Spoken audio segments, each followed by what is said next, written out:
dizendo que todo aquele que invocar o nome do Senhor será salvo. E eu quero que essa palavra fique bem clara para vocês. Invocar. Sabem nisso? E como é que isso pode acontecer? Então eu falei ainda há pouco sobre se eu tiver dúvida sobre a minha salvação. Não, peraí. Mas eu não vou ficar conformado com isso. Irmão Francisco, se você tiver dúvida sobre a sua salvação, você vai ficar assim quietinho, paradinho, o que você vai fazer? Hein? Ao primeiro momento que eu tiver a oportunidade, eu vou procurar um quarto, vou procurar um lugar sozinho, vou procurar em qualquer lugar para eu dizer: Deus, resolva esse problema aqui para mim, Deus. Eu preciso ter certeza da minha salvação. Isso é uma coisa que precisa absolutamente ser resolvida na nossa vida. A nossa salvação. Certo? A salvação, o projeto de salvação é algo tão extraordinário que os anjos, lá em Pedro, primeira carta de Pedro, diz que os anjos, lá usa uma palavra que é assim: os anjos desejam perscrutar. A palavra perscrutar significa atentar, observar.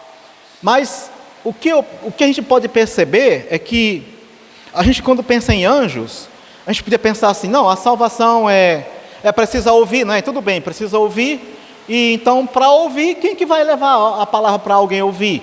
Aí a gente pensa: não, poderia ser os anjos. Mas Deus não quis os anjos para fazer isso. Deus quis você. Tá?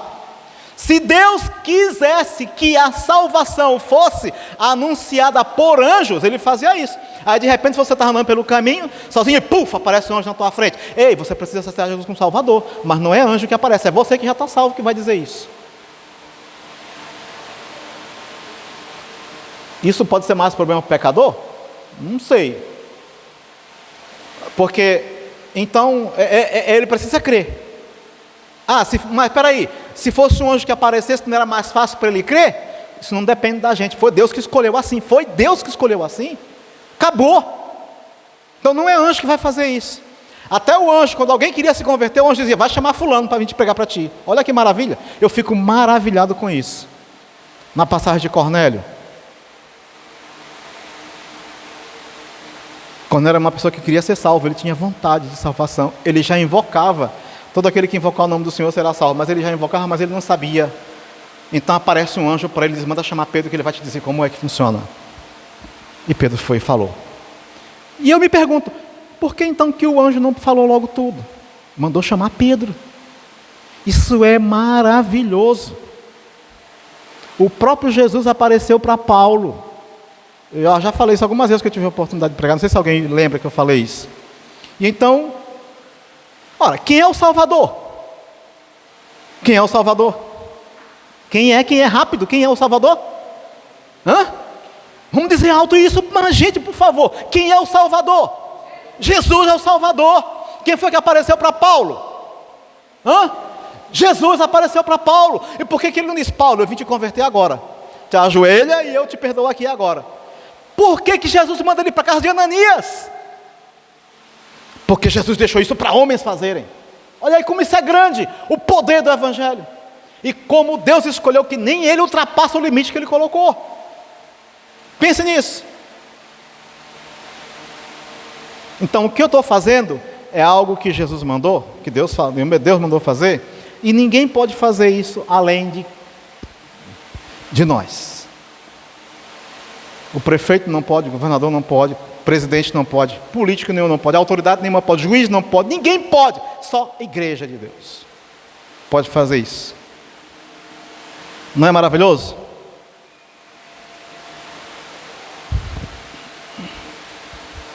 Aí eu trouxe aqui uma reflexão sobre um pouquinho da história da humanidade, né? Deus criou o homem. Quando Deus criou o homem, em outras oportunidades, sempre que eu tenho essa oportunidade eu digo isso, que morrer, vocês ouviram dizer que alguém morreu? Certo? Mas, então, se você ouviu isso, você sabe que a morte existe.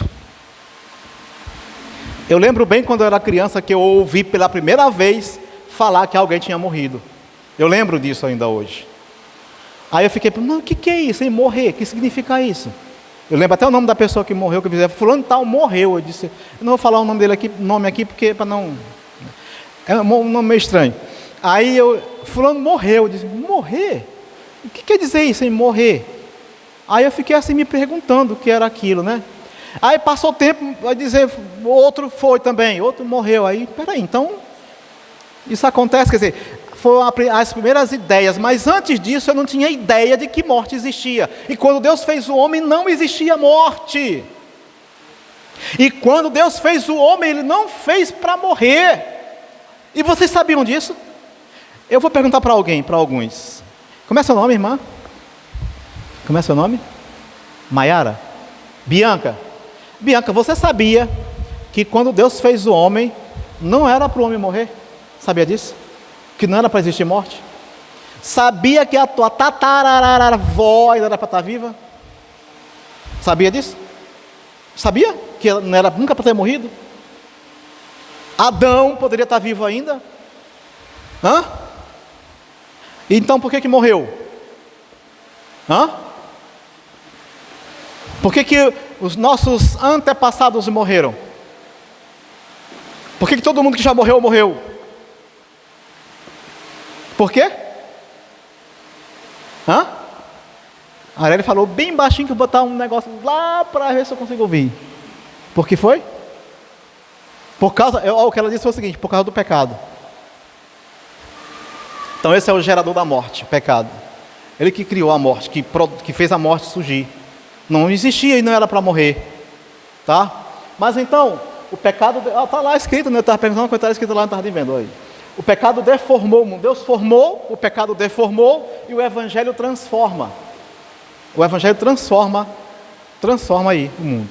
Aí eu botei aquela frase lá que diz: o mundo não seria o mesmo sem o Evangelho. Imagina, gente, se não existisse crente, se não existisse igreja nesse mundo. A minha convicção, aqui irmão Pacheco também, que nós somos companheiros aí de levar essa palavra de evangelizar, a gente sai por aí sempre. Eu imagino que se não tivesse Evangelho, esse mundo nem existia mais. Se não tivesse crente, não tivesse igreja, esse mundo não existia mais não. Entendeu? O Evangelho tem transformado o mundo, tem transformado a história da humanidade. E eu entendo que esse mundo só existe ainda por causa da igreja. E isso é mais uma coisa que também a gente precisa entender. Porque o mundo, o secularismo, a coisa aí fora, tenta apagar a igreja, as trevas tentam encobrir a luz da igreja. E a gente precisa saber que a igreja é o povo que mantém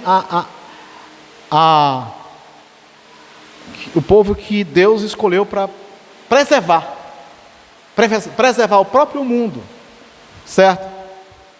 Então o Evangelho tem transformado o mundo ao longo da história. Se tivesse tempo suficiente, a gente iria dar vários exemplos, mas eu vou dizer, por exemplo, se a gente fosse ver um pouquinho de história sobre o impacto do Evangelho, por onde já passou, na Europa, em 1500, vou dar alguns exemplos, em 1500, no século XVI, quando Martinho Lutero, a Bíblia era escondida naquela época, só para não deixar ninguém ver, de repente Martinho Lutero foi lá e traduziu a Bíblia para a linguagem popular. Aí muita gente se converteu. Então de lá para cá o Evangelho veio se expandindo. Certo? Então o Evangelho tem feito essas transformações. A palavra de Cristo, né? Paulo, quando pregou para o mundo inteiro da sua época. Isso foi uma mudança muito grande. A gente vai ver até uma passagem aqui sobre isso. Certo? Então o Evangelho transformou o mundo em si. O mundo de uma forma geral. Se a gente olhar o contexto histórico do mundo, não é o mesmo que seria sem o Evangelho. Tá bom? O Evangelho está no mundo faz uma diferença muito grande. Acho que ninguém consegue imaginar como seria o Evangelho como seria o mundo sem o Evangelho. Certo? Então, a gente fala que o Evangelho transformou o mundo, mas essa transformação do mundo, ela acontece porque também acontecem transformações individuais. Acontecem transformações no indivíduo. O mundo é transformado porque pessoas são transformadas pelo Evangelho. Certo? Então, e na transformação, eu digo assim, transformou o mundo, transformou a Europa, transformou os Estados Unidos, transformou a Coreia do Sul, em uma situação lá que vivenciaram. Agora nós aqui vamos pensar, e o nosso país? Ei, eu vou dizer uma coisa para vocês. O nosso país pode ser transformado pelo Evangelho. E quem vai fazer isso? É quem tem o Evangelho, eu e você. Pode mudar a história desse país. E a gente precisa acreditar nisso. A gente precisa acreditar que o Evangelho transforma. E o que precisa fazer? É só jogar. É só semear. Jogar a semente. Jogar a palavra. E ela faz o resto. Deus faz o resto. Tá bom? É bem simples assim. O Evangelho transforma. Quando você se cala, o mundo avança. As trevas avançam. Quando a igreja se cala, as trevas avançam. Mas quando a igreja fala, quando a igreja aparece, as trevas fogem. E eu preciso crer que isso funciona assim. Porque se eu creio assim, eu vou trabalhar isso. Eu vou fazer a minha parte. Certo? É bom quando a gente conta exemplos. Sabe, eu acho que até tem aqui na frente, e eu lembrei agora, mas tudo bem, eu vou deixar para quando chegar lá. Eu só não quero esquecer de novo do que eu queria falar agora, porque tem uma referência sobre isso mais na frente. Então, essa transformação que eu estou falando, ela acontece porque transforma pessoas. E eu trouxe alguns exemplos de pessoas que foram transformadas pelo Evangelho. Então, nada melhor do que a gente ver exemplos. Exemplos. Olha aqui. Os pescadores da Galileia foram transformados pelo Evangelho. Tá? O gadareno, Zaqueu, o ladrão da cruz. Eu não vou nem dizer que lado é que ele estava, porque senão vai dar problema aí, como tem uns vídeos por aí rodando. Que o irmão foi dizer de que lado ele estava, aí pronto, não prestou mais não. Né? Mas o ladrão da cruz, um deles, né? Paulo foi transformado pelo Evangelho. Aí tem o irmão Francisco foi transformado. Eu estou pegando exemplo lá de longe, tá? Mas a gente precisa também olhar os exemplos que estão perto. O irmão Tiago, que acabou de chegar, também foi transformado. O irmão Pacheco foi transformado. Eu fui transformado. Vocês aqui também transformados pelo Evangelho. Ou, como eu falei, se tiver dúvida, resolver a dúvida. Mas o Evangelho está para nos transformar. Para nos transformar. Eu não consigo imaginar, compartilhar com vocês isso. Eu não consigo imaginar, eu tento ter uma ideia do que seria a minha vida sem o Evangelho.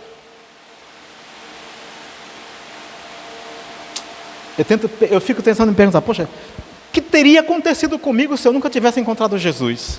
O que teria acontecido comigo se eu nunca tivesse encontrado o Evangelho?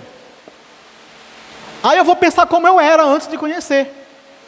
E aí, para quem nasceu no Evangelho, não tenha curiosidade com o mundo não, tá bom? Agradeça a Deus porque você já nasceu conhecendo essa palavra e se aprofunde nela cada vez mais, quanto for possível. Mas eu lembro quando eu não era. Eu era um menino muito mundano. Entendeu? Muito mundano. Pra você ter uma ideia, eu lembro que com 8 anos de idade, eu fui para uma festa.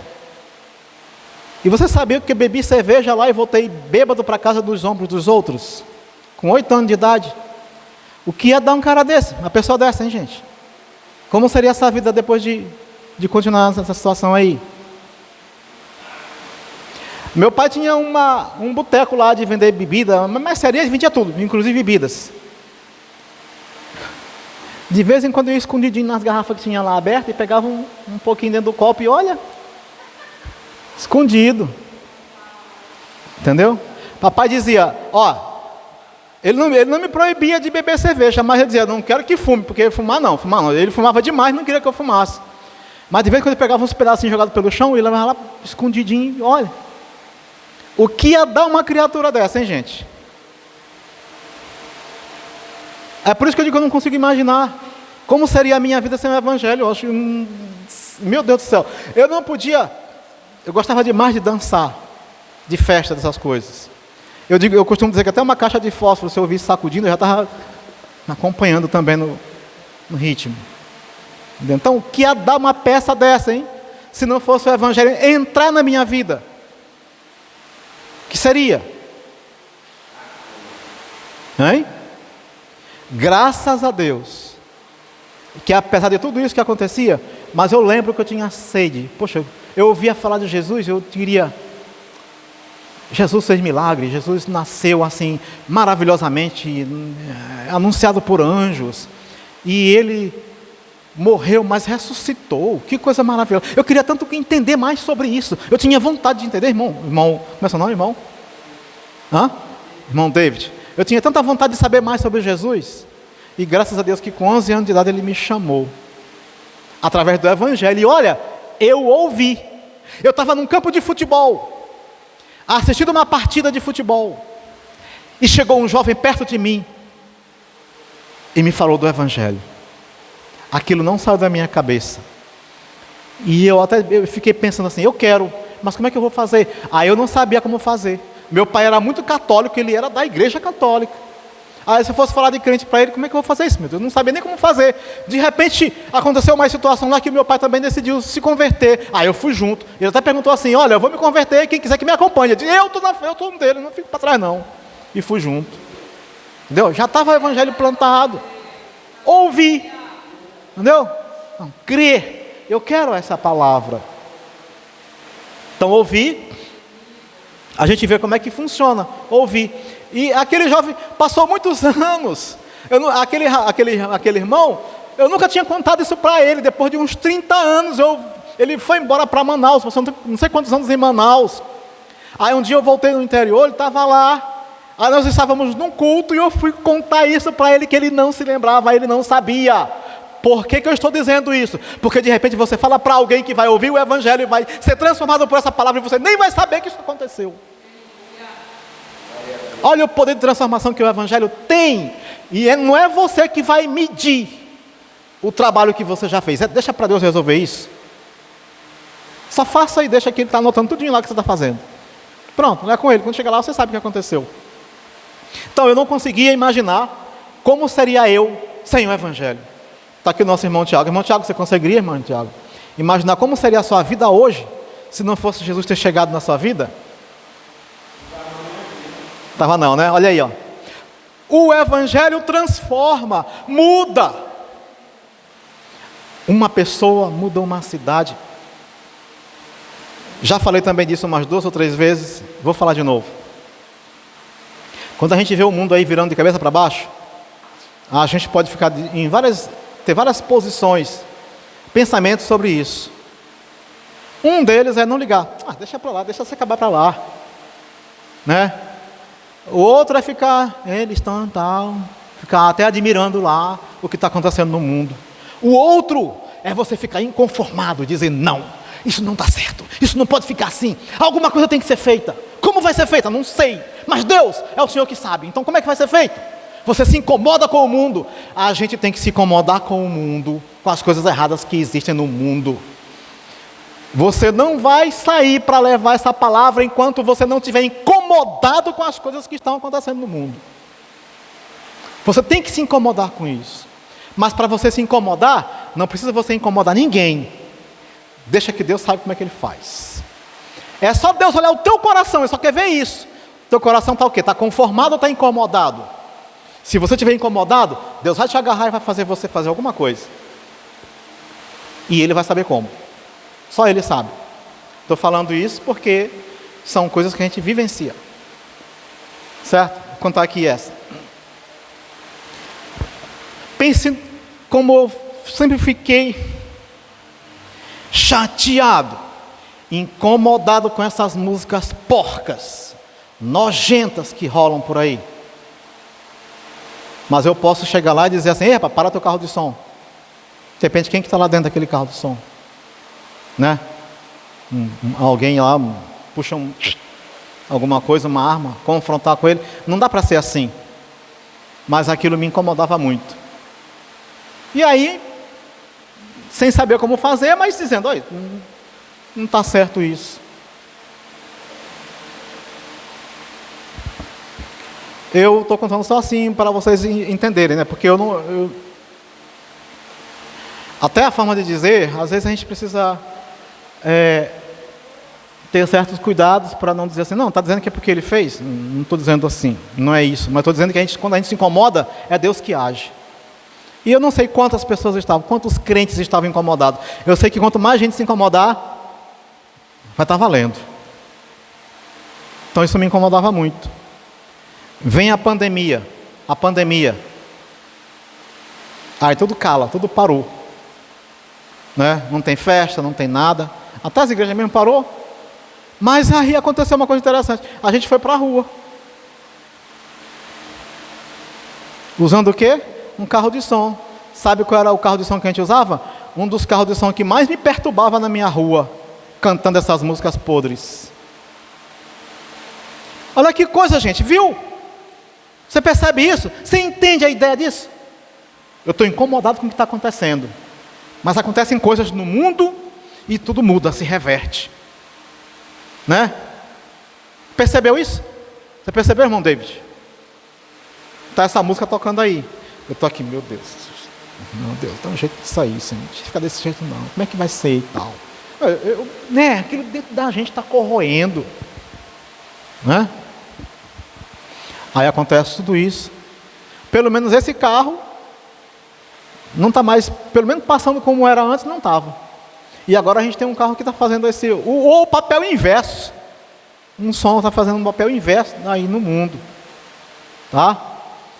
Então, a gente se incomoda, Deus age, e Ele usa os meios para que as coisas aconteçam. Certo? O próximo slide tem muito a ver com o que a gente já até comentou um pouco, então a gente não vai gastar muito tempo nele, até porque o tempo também já está indo rápido. Aí a gente falando sobre a transformação, eu falei que para que o Evangelho, a gente possa levar o Evangelho de transformação, a gente precisa passar por ela primeiro, por essa transformação primeiro. Então, nós poderemos ser instrumento para a transformação de outras vidas. Certo? Aquela passagem que Jesus falou, nós citamos, e reflete justamente o significado de ir levar para o mundo ouvir. Então, quando a gente ouve e crê, a gente é salvo, então a gente pode também levar a salvação para outro. Quer dizer, quem foi pregar o Evangelho, quem Jesus mandou pregar o Evangelho para ser salvo, foram pessoas que já estavam salvas. Ele ensinou os discípulos receberam essa palavra, eles foram transformados por ela, e então eles agora estavam prontos para levar ela para frente. E quando fala de transformação do mundo, olha o que aconteceu quando Paulo chegou pregando em uma certa cidade. Se não me engano foi em Filipos. Alguém pode até me ajudar, lembrar se foi lá mesmo, que da referência lá, Atos 17. Paulo chegou pregando lá, e aí incomodou o povo. Tessalônica? Então incomodou, não é? Incomodou o povo lá. Aí agarraram Paulo, prenderam ele, quiseram bater nele. Aliás, tentaram prender Paulo e não acharam, pregaram outro e chamaram as autoridades. Quem pagou o pato foi aquele homem lá, Jason, que foram para pegar Paulo, não acharam Paulo, agarraram o Jason porque Paulo estava esperando na casa dele. Aí bateram nesse homem, né? Arrastaram ele, e quando as autoridades chegaram, eles disseram: olha, esse pessoal que estão transtornando o mundo, chegaram aqui também. Olha a expressão do cara lá. Esses que estão transtornando o mundo.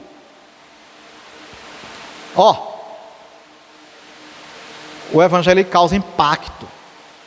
A gente precisa saber que o Evangelho causa impacto no mundo.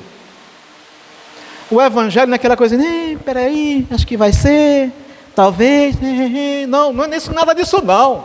Evangelho é poder de Deus para a transformação de vida. E a gente precisa bem saber isso, né? Eles estão mudando o mundo com essa história deles aí. Eles chegaram aqui agora. Chegaram numa cidade em que eles eram muito idólatras e tinha um homem lá que ganhava dinheiro vendendo imagens. E aí quando o povo começou a se converter, o negócio do homem começou a cair. Aí eles, não, tem alguma coisa errada, eu vou denunciar esse pessoal. Aí foi denunciado de Paulo, aí isso foi motivo de prisão, foi uma confusão enorme, porque os homens estavam se convertendo, tá? As pessoas estavam se convertendo, né? Aí uma referência para aquelas pessoas que foram transformadas, a gente colocou como vai acontecer, o que houve, né, na vida deles quando foram transformados. De pescadores de peixes a pescadores de homens. De endemoninhado a pregador. O gadareno, olha a vida do gadareno como é que era. Depois de transformado, o que ele foi? Um pregador da palavra. Vai lá e prega para os teus parentes, para os teus conhecidos. Engraçado que ele até queria ir com Jesus, né? Jesus, não, fica na tua terra mesmo e prega lá onde tu está, no meio do seu povo, né? De avarento a generoso, quem era esse? Zaqueu. O cara que vivia roubando para ficar rico, queria ficar rico de qualquer jeito, tomava dinheiro dos outros, mas quando ele encontrou com Jesus, olha que transformação que a vida faz. A política não transforma. Eita, vou falar uma coisa aqui agora que para eu falar, não é fácil, porque olha o que eu vou dizer. A educação, vocês estão com mais a educação transforma, né? Transforma nada. Se a educação transformasse, não existia tantos doutores ladrões como nós temos hoje no nosso país, né? Corruptos, formados que passaram pela faculdade. Então a educação não transforma. Quem transforma é o Evangelho. O Evangelho transforma. Mas se eu disser isso, eu sou capaz de apanhar. Está até gravando aí, não sei se vai ficar assim mesmo, né? Como é que um professor vai dizer que a educação não transforma? Porque ela só, por si, não resolve tudo. Tem que ter Deus na vida do ser humano. Mas também tem gente no meio do Evangelho que está fazendo besteira. Tem ou não tem? Então, mas o Evangelho não transforma e ele não está lá no meio? Como é isso? Ele deixou o Evangelho de lado. Quando está acontecendo isso, deixou de lado. Certo? Então, de criminoso ao paraíso, o ladrão da cruz. O ladrão da direita, né, irmão Tiago? Da esquerda, né? Da esquerda. De perseguidor a perseguido pelo Evangelho. Paulo, perseguidor. Olha a transformação de Paulo. Olha como o Evangelho mudou a vida de Paulo. Que mandava prender os crentes, e agora ele era um pregador do Evangelho, e também passou a sofrer perseguição. Aquilo que ele fazia com os crentes, ele passou a sofrer agora, junto com os crentes. Olha que transformação. E aí, quantos milhares de pessoas já têm sido transformadas ao longo da história do Evangelho no mundo? Quantas pessoas têm sido transformadas? Irmão Pacheco era lutador de karatê, não era? Fazia uns caqueados, não era? O Evangelho mudou isso? Mudou alguma coisa nessa história aí? Né? Quer dizer, então a gente pensar na nossa vida, o que o Evangelho fez com a gente, certo? É muito maravilhoso.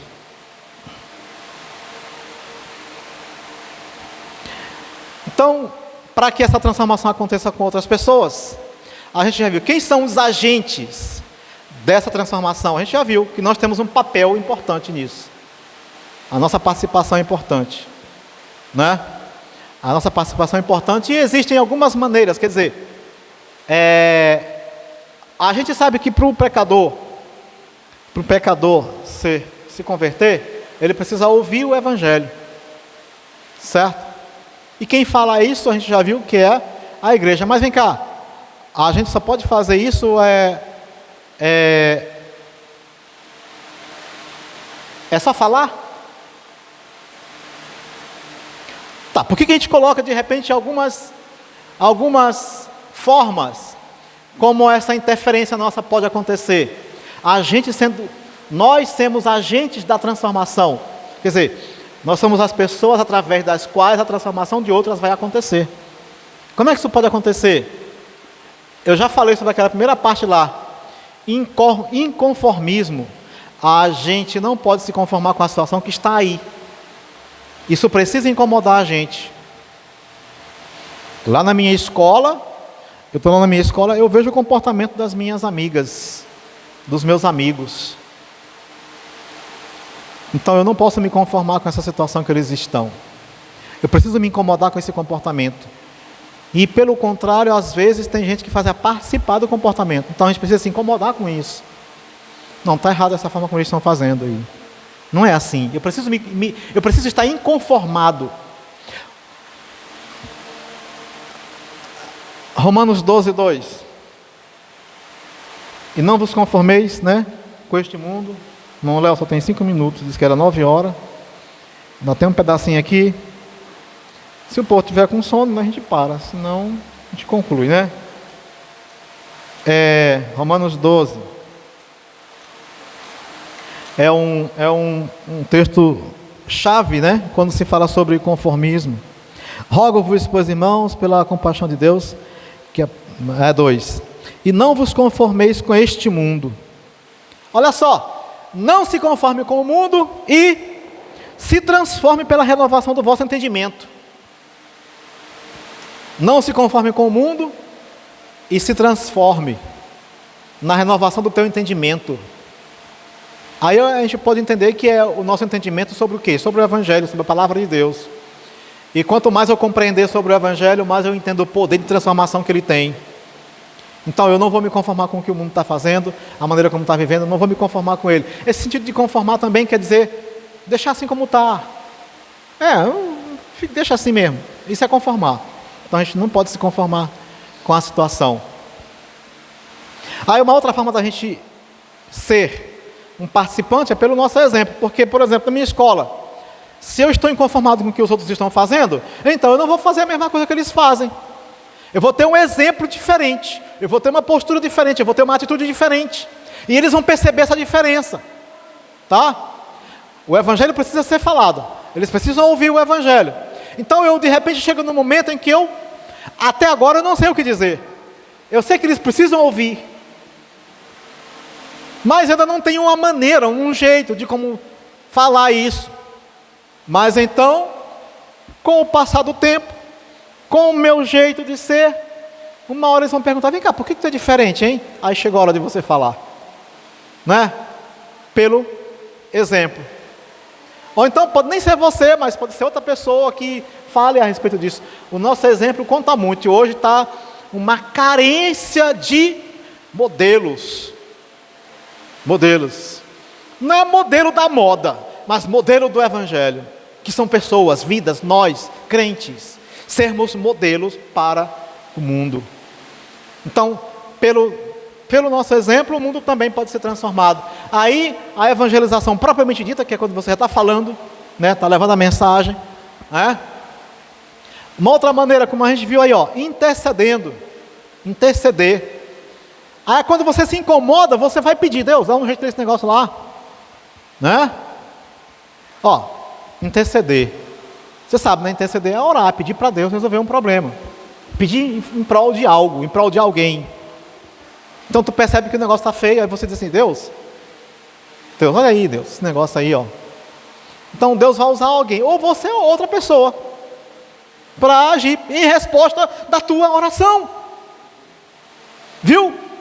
Então se você não falou, mas se você orou e você orou com fé, algo vai acontecer. Viu? Algo vai acontecer. Alguém de vocês tem um exemplo sobre isso para me falar, para me contar? De que você orou por uma coisa e aquilo aconteceu? Irmã... Esqueci teu nome, irmã, desculpa. Irmã Vitória, o nome já está dizendo tudo. Vitória. Irmã Vitória, tu lembra de alguma vez que você orou e aconteceu algo? Se você não quiser contar, só diga se sim ou não. Sim? Se tivesse tempo, para a gente ouvir vários de vocês, era bom demais. Não dá tempo? Irmã Francisca? Se eu fosse dar o microfone aqui para a irmã Francisca, nem sei que ele ia até de madrugada contando coisa aqui. E eu não ia. Pois é. Irmã Mariana, não posso esquecer não é possível. É que irmã Mariana, tu também tem, não tem alguma coisa que já pediu e aconteceu? Quem mais? Quem tem? Só me dê um sinal aí. Que já pediu assim, já pediu, orou, irmão? E Deus fez? Eu vou dizer uma coisa para vocês. Nunca se esqueça do que você pediu a Deus e Ele fez. Nunca se esqueça disso. Mas nunca mesmo. Seja uma coisinha simples que você achar. Não, mas isso aí foi uma coisinha pequena. Não tem problema. Para Deus não faz diferença, coisa pequena ou coisa grande. Você orou com fé, aconteceu, foi o resultado da tua fé. Nunca se esqueça disso. Eu tenho uma preocupação grande com isso, olha. Eu tinha 9 anos de idade, ainda não era crente, eu me converti com 11 anos. E eu adoeci para morrer. Sabe? Eu tive uma doença fatal. Aí os meus pais disseram que eu tive leucemia, com 9 anos de idade. Eu adoeci lá no interior, me trouxeram aqui para São Luís, para saber o que eu tinha. Quando descobriram a doença, passei 13 dias aqui. Quando descobriram a situação que eu estava, disseram que não tinha mais jeito. Me mandaram de volta para morrer lá no interior. Entendeu? Com 9 anos. E eu não morri. Eu estou aqui, ó. Aí eu entendo que Deus preservou a minha vida. Toda vez que eu penso na idade que eu tenho agora, eu desconto 9 anos e penso, era tantos anos que eu devia estar morto. Por exemplo, agora eu estou com 53 anos, então eu entendo que devia estar morto há 44 anos.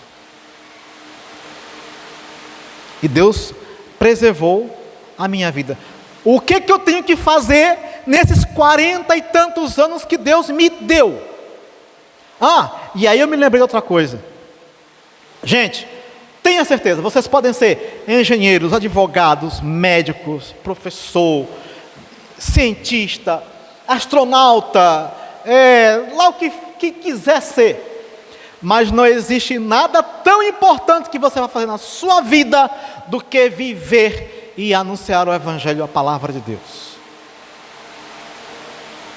E Deus colocou no meu coração a vontade de estudar. E eu fui fazer, mesmo pesquisando lá no interior, comecei a estudar e fui fazer faculdade. E eu creio que Deus tinha um propósito com isso. Era difícil a condição para eu conseguir, e Deus colocou por alguma finalidade. Eu preciso de um outro tempo igual esse para contar algumas coisas sobre isso. Não vou mexer nisso agora. Mas o que eu quero dizer é que nós não podemos esquecer do que Deus fez na nossa vida. A transformação, aquilo que nós pedimos a Deus e que Ele fez, nunca se esqueça. Tá? Porque tem gente que se esquece. E quando eu perguntava se Deus já fez alguma coisa na vida de vocês, alguns de vocês não falaram. Não sei se é porque não lembra, se é porque não aconteceu, ou se é porque ficou com vergonha de dizer. Tem mais alguém que quer dizer alguma coisa?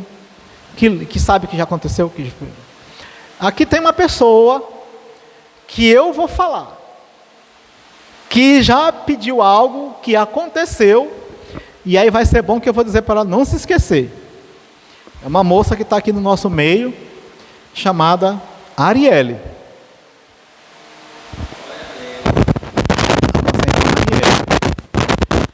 Há uns 5 anos atrás, acho que ela tinha 9 anos nessa época, tem a bisavó da Arielle, foi uma das pessoas que não... Como é que eu digo? Como é que é a palavra que eu vou usar? Que mais tem raiva de crente que eu já conheci, acho que foi a avó da minha esposa, que é a bisavó de Arielle. Foi a única pessoa que eu já ouvi dizer que se para ir para o céu tiver que ser crente, então ela ia para o inferno, porque ser crente ela não ia ser. Eu nunca vi ninguém mais dizer isso, só ela. Porque todo mundo que souber que para ser salvo, precisa ser crente, então ele diz, não, então eu vou ser salvo.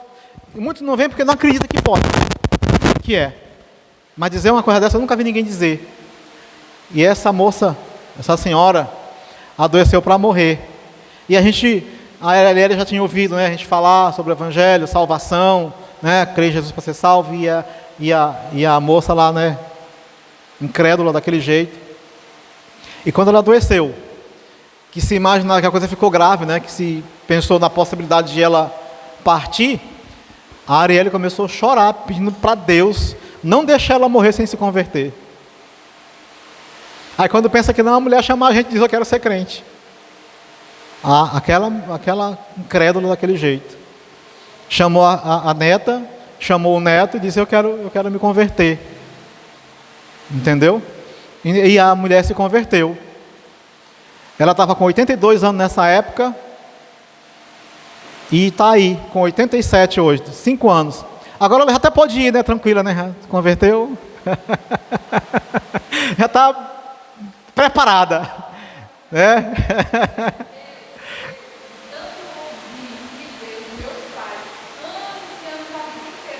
Esse é um detalhe importante.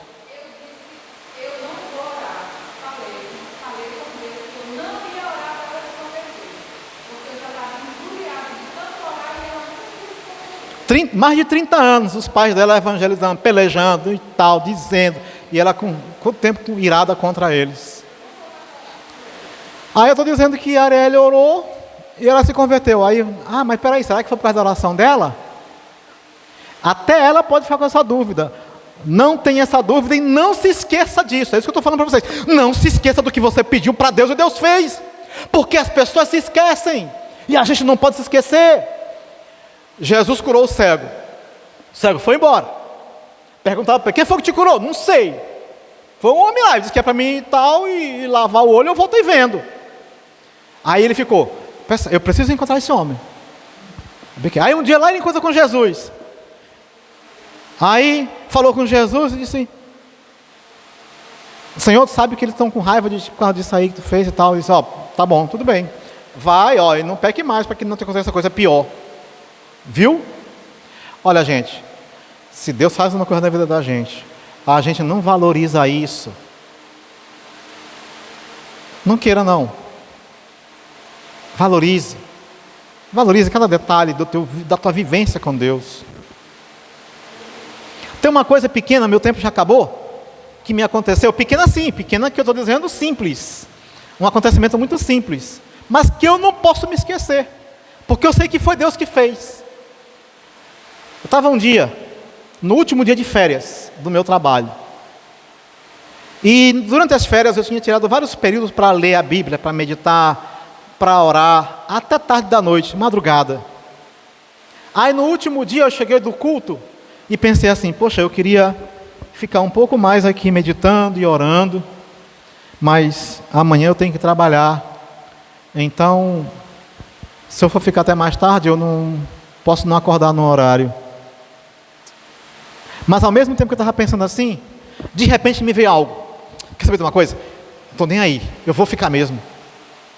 Orando e lendo, estudando, meditando. E fiquei, até lá umas horas da madrugada. E fui dormir. Eu tinha que acordar às 6 horas da manhã para me arrumar. Então eu estava, de repente, dormindo assim, um sono profundo. E eu ouvi um barulho. Pá! Aí eu me assustei com aquele barulho. E sabe o que foi que eu pensei? Ixi, ladrão dentro de casa. Olha o pensamento, onde foi? Aí eu estava com o olho, eu acordei, eu me espantei, mas fiquei com o olho fechado. Aí eu com medo do ladrão. Aí eu pensei: eu não vou nem abrir o olho, que eu não quero ver nem onde ele está. Aí eu fiquei lá quietinho para fingir para o ladrão que eu estava dormindo, né? Aí de repente eu começo a ouvir uma conversa. Quando eu ouvi a conversa, aí eu entendi que era do lado de fora. Aí nessa hora que eu percebi que era do lado de fora, eu tive coragem de abrir o olho. Quando eu abri o olho, eu olhei pela brecha do telhado, a luz do dia aparecendo. Quando eu vi isso, eu disse: está amanhecendo. Quando eu olho no relógio, pontualmente 6 horas da manhã. Eu desci a escada chorando, porque eu entendi que foi a providência de Deus para eu acordar no horário, por causa da minha atitude de ficar até mais tarde lendo e meditando a palavra. Eu não esqueço disso, não tem como eu esquecer, e eu valorizo isso. Aí eu fui descobrir o que foi que fez o barulho. O carro que entrega carne no supermercado perto de casa.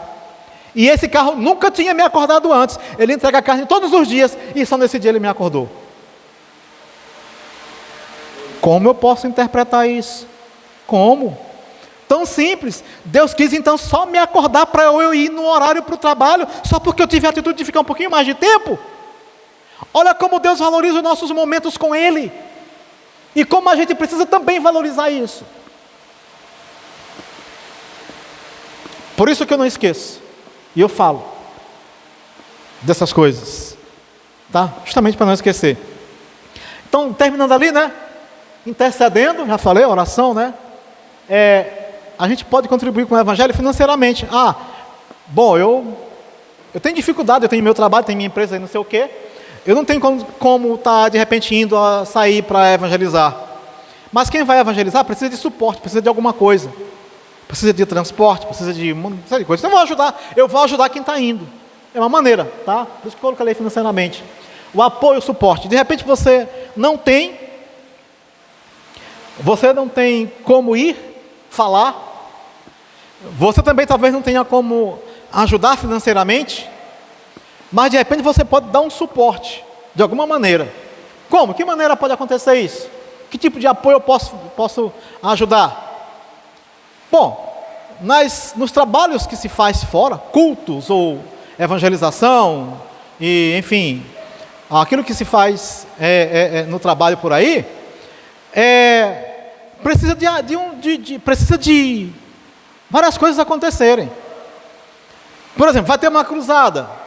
Tem que levar som, tem que montar, né? Irmão Francisco aqui, com o carro dele, carrega muito cadeira, banco, som, não é? Então, isso é participar também, é uma forma de estar contribuindo para a expansão, para que alguém, dando apoio para que alguém esteja ali falando sobre o Evangelho, né? Então, essa é a forma, uma maneira que nós temos também para fazer com que o Evangelho seja anunciado.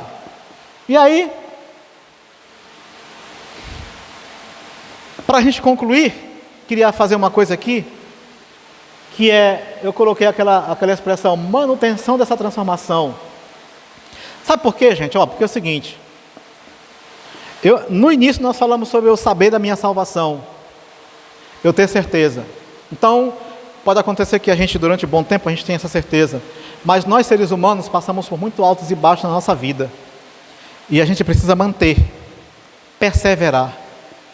Tá? E nós temos várias passagens na Bíblia que nos incentivam a isso. Guarda o que tens para que ninguém tome a tua coroa. Né? Ore para Jesus, o autor e o consumador da fé. Olha, vocês já sofreram um pouco aqui, mas tem muita gente que já sofreu muito mais do que vocês. Continue, persevere, não desanime diante do sofrimento. A palavra de Deus nos motiva a tudo isso, certo? Então a gente precisa permanecer, continuar na salvação, porque olha, já imaginou quantas pessoas que na idade de vocês estavam na igreja e que hoje não estão mais? Já pensou sobre isso? Então pense que isso já aconteceu com muita gente para não acontecer com vocês. Eu fazia isso na minha época de jovem. Eu via muito. Filho de irmão fulano de tal se desviou. Filho de irmão fulano de tal caiu. E tal, fulano de tal que não está mais. Sabe o que eu fazia? Eu dizia, Deus, não deixa acontecer comigo. Eu não confiava na minha força, nunca confiei na minha força. A nossa força não resolve. Então, assim como a gente pediu para Deus me dar a certeza da salvação, a gente também pede para Ele. Deus, me mantenha na tua presença, eu quero continuar na tua presença. Façam isso, peçam para Deus não deixar vocês caírem, pecarem, se afastarem da presença de Deus. E se por alguma razão acontecer, porque a gente está sujeito, enquanto a gente está aqui na terra, a gente tem que estar todo tempo, vigilante, com foco na eternidade. O meu alvo é o céu, então eu não posso me entreter com as coisinhas daqui da terra, tá? Para isso eu tenho que estar olhando sempre para lá. Peraí, o meu foco onde é? É a eternidade, é a salvação. Então eu tenho que estar olhando para lá. Eu não posso tirar o olho de lá. Para quê? Para eu não ficar no meio do caminho. Esses que saíram, ficaram no meio do caminho, ficaram para trás. Mas você não quer ficar para trás. Você não quer abandonar o caminho. E muitas coisas acontecem por aí que fazem as pessoas esfriarem. E, só para citar uma delas, os escândalos que têm acontecido no mundo. Muita gente está fora da igreja hoje por causa disso. Muita gente está fora da igreja hoje por causa dos erros dos outros. Olha aí que coisa. Crente diz que a crente fez isso. Então que crente nada, né? Coitado de quem pensa assim. Porque ele não conhece a palavra, né? Não conhece o evangelho. Senão ele não fazia isso. Então eu coloquei aquela frase ali, vivendo cada dia como se fosse o último, porque é uma maneira que Paulo aprendeu a viver. Nós somos entregues à morte o dia todo dia. Né? Quer dizer, então a gente está vivendo hoje, não sabe se vai estar vivo amanhã. Então, se eu penso assim, eu vou fazer o melhor que posso hoje. Se chegar amanhã, eu vou fazer o melhor que posso amanhã. É assim, cada dia, vivendo cada vez melhor, para continuar firme no Evangelho e poder ser agente de transformação dessa palavra. Eu quero agradecer pela oportunidade, pelo privilégio de estar com vocês durante esses momentos. E fico à disposição sempre que assim for preciso. Muito obrigado.